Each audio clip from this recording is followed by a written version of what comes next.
Now,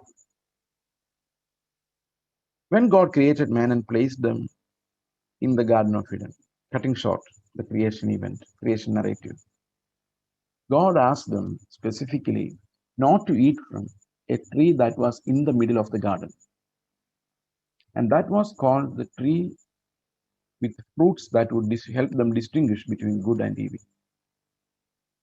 A fruit that would make them more knowledgeable, more wise, a fruit that would help them understand what was good and what was bad. Knowledge of good and evil. That's a capacity to distinguish between what's good and what's bad. See, this is something that we need to look deeper into. There was a tree in the middle of the garden which had fruits that would enlighten them about good and bad, good and evil. So we understand we all need to know what's really good and what's evil to lead a righteous life. Every time we depend on that knowledge of good and evil, what is good and what is evil. We always do examine that. You make a choice in your life, you examine whether something is good or something is evil. So we always make that distinction before opting for something or doing away with something. But God somehow, for some reason, asked them not to get that knowledge of distinguishing good and evil. God did not want Adam and Eve to distinguish between good and evil. And that's a bit difficult to understand. Why did God decide? Why did God decide not to let them know what was good and what was evil? Some people believe God prohibited eating from that fruit, eating from that tree or the fruit of that tree, because God didn't want man to know evil. See, that fruit was not something that would make them evil. The fruit would give them knowledge of good and bad.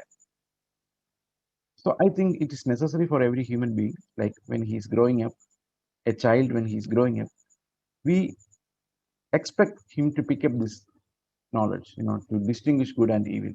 Unless he does that, he needs a parental care. He needs the care of an elder who understands good and evil.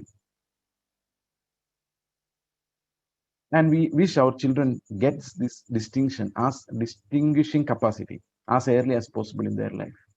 And if they don't get it even after 30 years of existence here, he doesn't understand what is good and what is evil. It's very difficult for him to survive on this earth.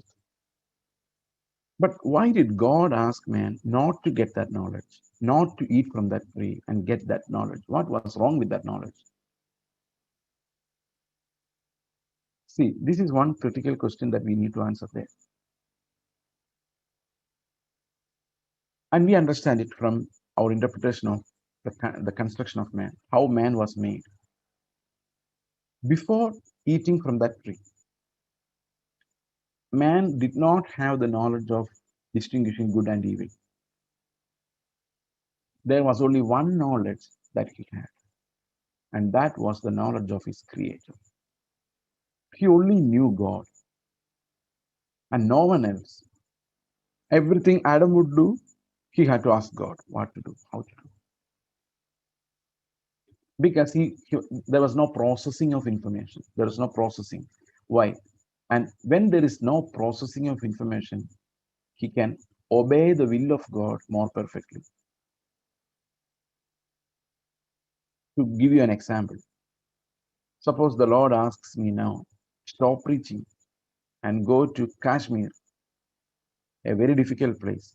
That's your next place of ministry. I don't process any knowledge. I don't think whether it is good or bad to go to Kashmir. I don't even think if it's proper to finish the sermon in the middle and go suddenly. I don't think any of this. I don't have that processing system. I hear from the Lord, I proceed because there is no processing in the middle. And that's perfect obedience. But now what happened? I consider a lot of things. How to stop in the middle? Is it possible? No, that's improper. because I have an understanding of what's proper and what's not proper. And then I would start thinking, in Kashmir, where will I stay? Will my get will my children get proper education? Will they have schools? Or how will be the healthcare there? I remember in 2004, when I went to Andhra Pradesh as a missionary, the first thing I searched there was whether my mobile would get range there, because there are considerations. Even if there were no range, I would go. But still, that was a concern. See, we ask questions about propriety, convenience, and all those before taking a decision.